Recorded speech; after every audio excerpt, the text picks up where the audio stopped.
Okay guys, so we have a bit of a strange build for you today. I'd say that it's not necessarily strange, but you know, it's not our usual kind of parts. This is a computer for my mother for Christmas. Hopefully she didn't hear that, and if she did, oh well. I think she knew about it anyway. But yeah, so this is kind of just a cheap rig.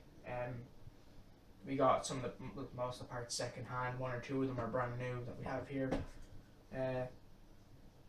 But anyway, this is going to be an old socket 775 system. It was cheap and they still run all right. And freshly built, it should be pretty good, pretty snappy until eventually then we upgrade from there, if you get me.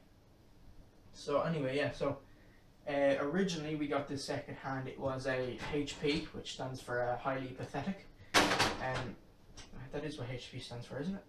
Sure. It was an Intel Q95 9550, and you know, stock cooler, very dusty. Came with an R7 260X, which we have taken out because this system will not need it, and we've bought brand new for €30, which amazes me. An NVIDIA GeForce 210. It's passive cooler, ASUS, so it is a good kind of brand to have backing you. It's 1 gig DDR3. Really, you wouldn't even need that for what this computer is going to be doing. And it has a 320 gig hard drive, which originally came with a 250 gig. It's also a faster drive because it's newer. So everything should make it run considerably better. Anyway, yeah. So let's get into it. So yeah, this is. I'm just going to go over most of the parts here and give you a brief look at kind of what's going into this. So this is not the case we're using. We're going to be using the Corsair 200R that's been lying around for God knows how long now. I think it'll be good because the window was very small on it, and it was a weird shape that when you tried to put a computer in it up for sale, it was a bit like, why is that there? So I think putting it in a living room where you're not even going to see the window, and there's no LED fans on the front, no LED lights, it should be perfectly fine. It'll look kind of classy downstairs as well. So yeah, here we have the motherboard. This is an ASUS P5 G41 TMLE, I think, if I remember that properly. I don't know.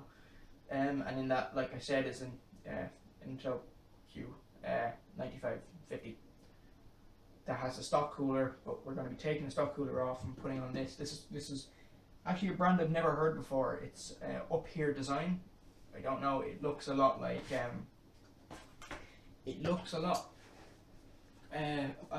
the kind of Cooler Master 212 Evo in the heatsink design. And it's really hard to open the box now and then.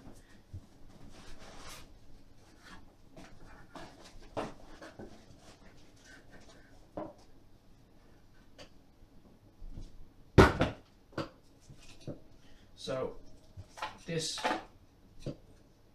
is a pretty cheap yet considerably weighty, and it seems to be good build quality for costs. I think 25 to €30. So that's probably like half to 2/3 of the price of a 212 Evo.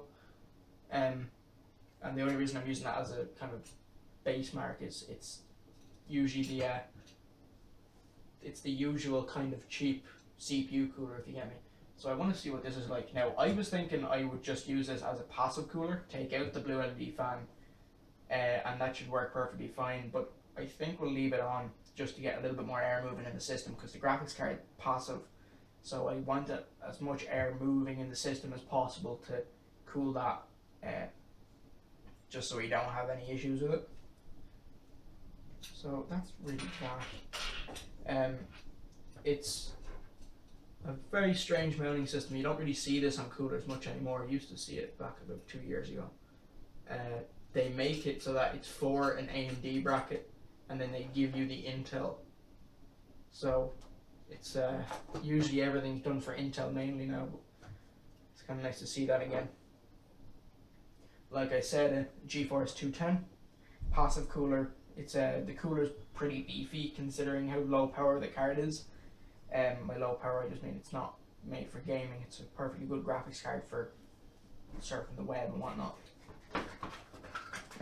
So there's literally no fuss when you open the box. There's no greeting. It's just, here's your graphics card and now take it out of the box. And you have all your manuals and stuff in there. I don't know if you can see it properly though.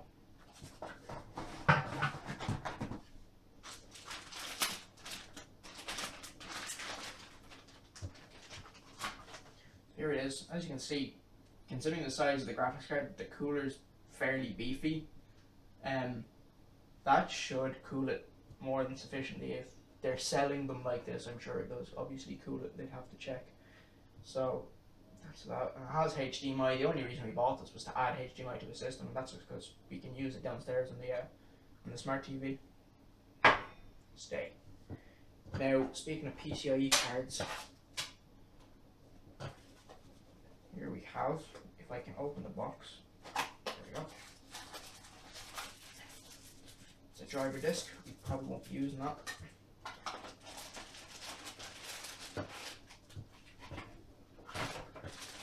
This is a little card to add USB 3 to a system.